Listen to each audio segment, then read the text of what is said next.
when they spraying lies, but this is the truth. I ain't gon' post, ain't finna hate on your growth, but they gon' hear my side in the booth. Somebody lied to me too. What's good with everybody out there? This is Mr. Go Get It. We're speaking the real, man. We got an interview today with the Miss Sophia Adams. Sophia is a book writer, and I actually asked Sophia to come on to support her on her book writing because Sophia is out of the 386. And we're gonna get to ask a few questions. I'm gonna ask a few questions to get to know, so you also get to know Sophia. And make sure you follow her on all her social medias, and also make sure you purchase the book. Make sure you purchase this book. I purchased mine. I'm going to read it, check it out, and then I'm going to let Sophia know how I feel about it. But right now, I just want to introduce her, Sophia Adams, book writer, and we're going to find out other things that she did before she wrote this book. So how you doing this afternoon, Sophia? I'm doing good. Very excited for the podcast and this interview, so I'm doing good. Okay, and I thank you for actually wanting to come on when I asked you. I know I kind of asked you. We was kind of having a good time, but when I saw you, I'm kind of like that. So one thing I want to ask, I'm actually asking things, but what I think the public want to know. Where was you born at? I was born in Lake City, but I'm originally from Baker County. Baker County, okay. And did you go to school in Lake City and Baker County? I went to both, Baker and Lake City. I came here when I was 10. Okay. I moved here when I was 10. So I started fourth grade, so I was like 9 when I came here. Oh, okay. So when you graduated, what did you pursue any type of educational thing or like anything that would enhance you? Not right after I graduated school, but I do I have a master's degree in criminal justice. Okay. So I didn't go right to college right after high school, but I did get my degree. Okay, well, sometimes when kids do go to college, they end up changing their major. So sometimes it might be best way. And that's good that you got your master's. Right. And not, how long did it take you to actually accomplish your master's? Is it? I got my BA in 3 years, and then I stopped for a moment, and then I went back and got my master's. I'm actually working on my second master's now. But I got my master's in criminology and homicide. It took me about 2 years after that, and now I'm finishing up my second master's.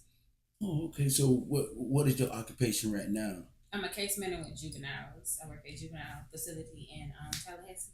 Okay. Now I know this might be a little crazy question, but that's also in connections with your master's. With criminal justice. So is there anything that you would like to fulfill a little further on? My next goal is going to law school. I just moved to Tallahassee, so my next plan is to move to go to law school at FSU.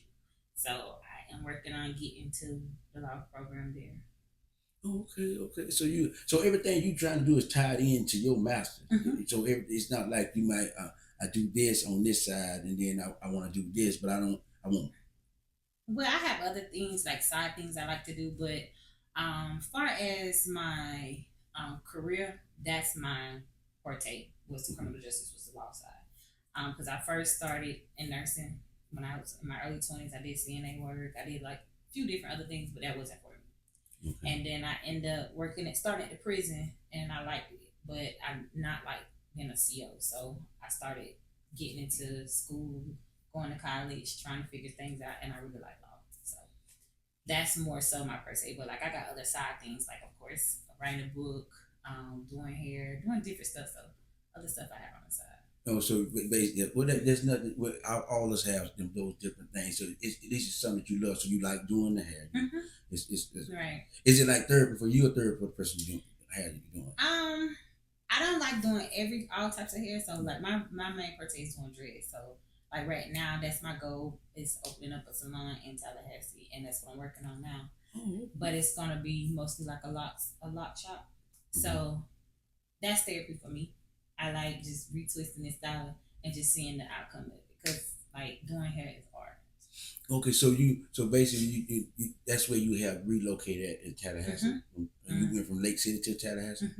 Okay, how is in what I can say Seminole County, in the county of the Seminoles. Well, me just being there for the past few months now, it's okay. I can't say, because like how everybody say it's the the college city. So I already go Right. too many places because I'm a little older and I can't do no kids like this.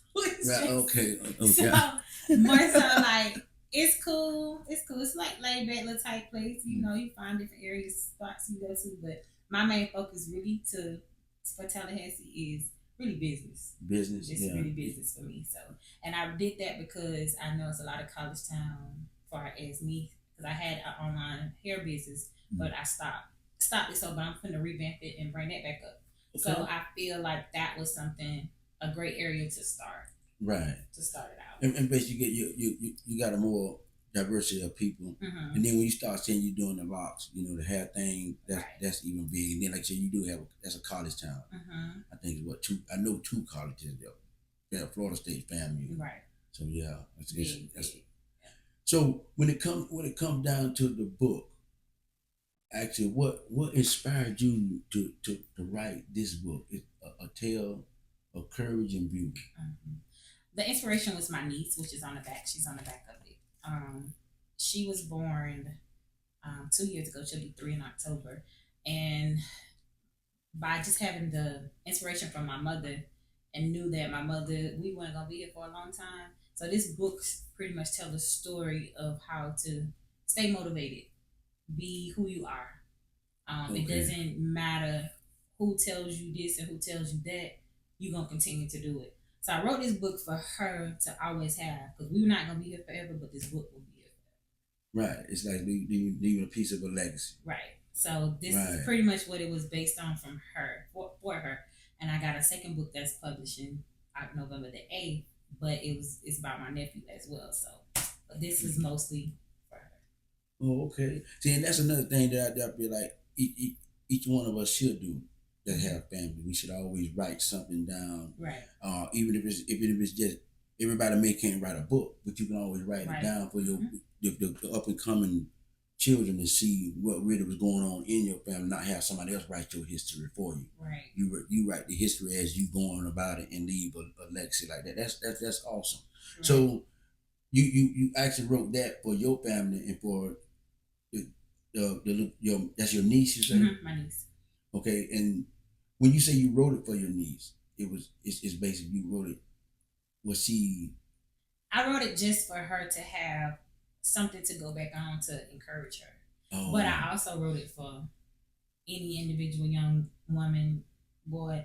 Like I done had adults buy my book and they call me like, this was for me. Right. Like I never had nobody to just tell me to keep going, keep pushing myself, no matter what the outcome may be, just keep doing it. But this book encouraged them. So it's not, I wrote it for my niece and I published it to help any other young woman, girl, boy to keep pushing, because whatever you're destined for is, you just gotta keep going.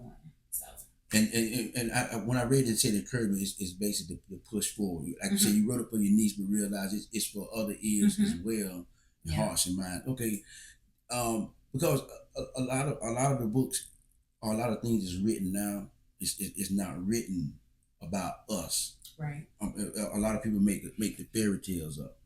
It's good to hear the fairy tales, but it's best to hear the truth, because sometimes you can get a fairy tale mixed up with truth. Right. So now, once you wrote that book, has it inspired you in a way that you might want to write another book?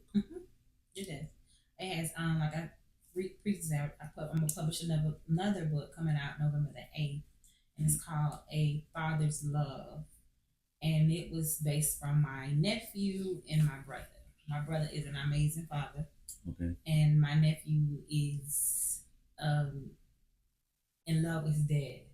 Right. So not just to push fathers to know that, I mean, if you don't even have to have no money, no nothing, but if you support your child in every way, it'll that person, that's that connection, that bond. Because you doing two sides too, because a lot of people don't talk about the fathers that's actually amazing in their son's life, and it's not all it's not always monetary. Sometimes it's just to be there in that corner, and they can see you in that corner. Right.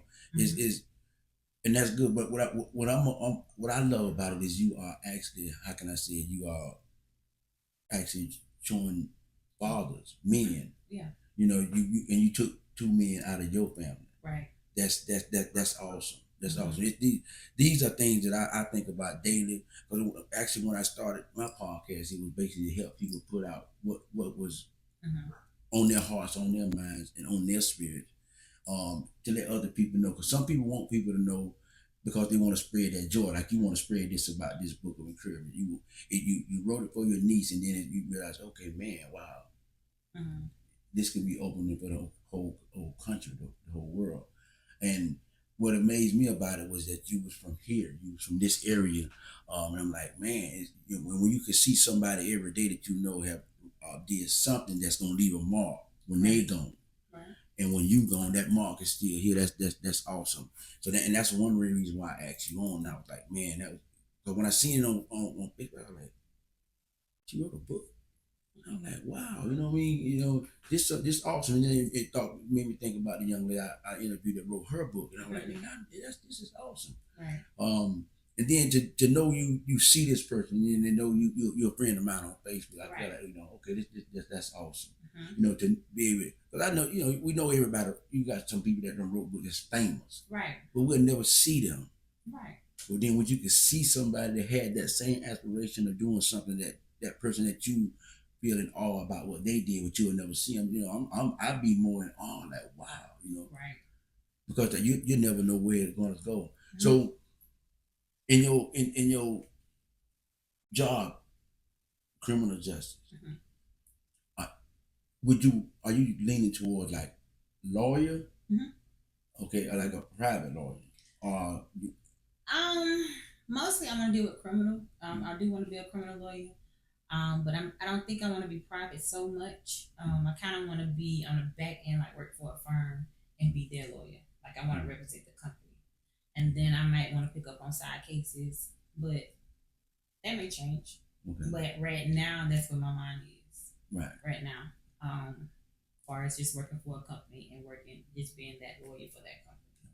No matter what, it's going to be dealing with some type of criminal justice. Right. But you got. It's so many avenues in criminal justice. That's why I asked. Yeah, it's a lot. Yeah. I don't ran into some people being like, well, no, I think I want to be a prosecutor. Some people say, no, I want to be a lawyer because I want to fight cases that I think about this. Yeah. Okay, and I've seen, I've talked with some people that didn't want to do criminal, but they'll do the insurance type thing. Whatnot. So that's why I asked to ask. So if you added up the years of how long you've been involved in criminal justice, how many years have you been involved, like far as school and all that? And all started when I was 27, I'm 37 now, so 15 years now. Well, that's good. 10 years. Yeah, you reaching like vet status. Almost. Yeah, that's good. Cause I say 15. I'm like 15 years about vet status. You got 5, 10, 15 years about vet status. Right. But that's good. So, what made you want to get into criminal justice? Well, Lexi didn't have no job, so at that time, all the thing you could do is choose is like, okay, for me to better my life right now or do something different, the only choice I had was the prison. Right. And at that time, I didn't have a degree at 26, 27. I was just working. I just had working at nursing homes, and I was doing a lot of home health care and stuff like that. So it was just like, okay, it's time for a change. Okay. So the next option was the prison. And I went to the prison and I liked it. I just didn't like corrections. So I started getting into the paperwork. When I got my degree, I went into case manager at the prison. And then I kept, just kept going. I was like, okay, I really like this. So I just kept going with my degree. Just kept going. Okay.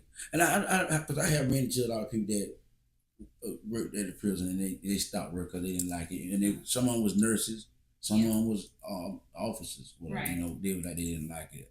I just when I think about criminal justice, first I think about is lawyers. Mm-hmm. Then I go to a prosecutor or whatever. I just want to know what type of field you in. Now, when it comes down to your book, where can your book be ordered, and how much is the book? It's on Amazon now for $16.99, and I do have them on hand as well. Like I said, I am in Tallahassee, but sometimes I'm here and there. But I have them on hand, or I mail them out as well, because it's easier to get from me versus Amazon. But it's out on Amazon. It's on Amazon for $69. Okay, so if a person wanted to order a book from you, which what would be the best way or the most proper way you would want them to contact you to order a book? Most of my social media, which is Sophia Danielle on Facebook, that's the easiest and the best way to contact me through that, through my messenger. So that way I respond immediately, and we'll go from there. How to pay and who I need to send it to. So. Okay, now you heard that. That's Sophia Daniels on Facebook. Y'all make sure y'all get to order this book, man. Get in touch with her and get the book. She says it's easier to contact her on Facebook. Sophia Daniels. Danielle. Mm-hmm. Sophia Danielle. I gotta remember that. And because I got my book, and I'm actually gonna read my book. Sit down and read mine, and I'm gonna get back with Sophia. And, hey, man, I like that. Because we need more people that's doing positive things anyway, especially in our neighborhoods, our areas, in our culture. Because as blacks, we need more of us really putting out truth now. We need truth out. We need true feelings, straightforwardness. This is what we need, and I truly feel that these books and encouragement is a truth to help uplift people that need a little, because all of us need some help every now and then. That's a little pushing. It ain't always monetary, but it could be just a little pushing. Hey, how you doing? Good morning. Hey, keep going. I see you. That type of thing. So I really want to thank Sophia Adams for coming and accepting this. I truly want you all to actually order this book. Support each other. Let's support what each other has doing is positive. Because we need a lot of positive in this world right now. Now, Sophia, if you want to let them know where they can follow you at on your social media, I'll give you the platform where you can tell them where they can follow you at on social media. Okay, as I stated, we got Facebook, Sophia Danielle, and I have a TikTok also that I do post a little bit of my book on there, which is Sassy Sophia, and that's pretty much it. I don't really be on my Instagram like that, so it's just Facebook and TikTok. Okay, now y'all make sure y'all follow her. Make sure you order the book. Number one, make sure you order the book. Let's support. And let's just keep this thing going. Anybody else that want to be interviewed, when you're doing anything positive, get at me, man. This is what we do here at Speaking the Real, man. We want to push everybody to keep them doing what they want to do.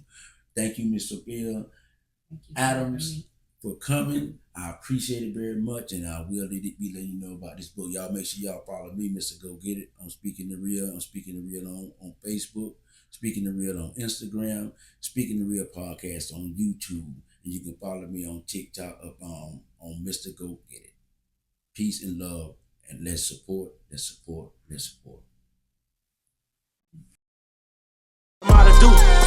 When they spreading lies, but this is the truth. I ain't gon' post, ain't finna hate on your growth, but they gon' hear my side in the booth. Somebody lied to me too.